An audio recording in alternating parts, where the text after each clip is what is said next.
C'est un véritable marathon. Pendant 5 heures en direct sur YouTube, Jean-Luc Mélenchon détaille et chiffre sa stratégie de relance économique. Pour le député européen, une des urgences sociales est l'augmentation du SMIC de 15%, soit 173 € par mois. Il mise sur une révolution fiscale par le biais d'une politique d'investissement en injectant 100 milliards d'euros financés par un grand emprunt.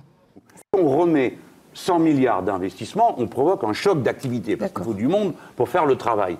Et puis, il y a l'augmentation des dépenses de l'État.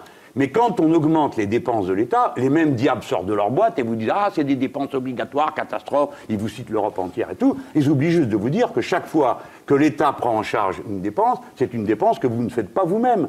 Le candidat de la France insoumise mise sur une baisse du taux de chômage de 10% aujourd'hui à 6% en 2022.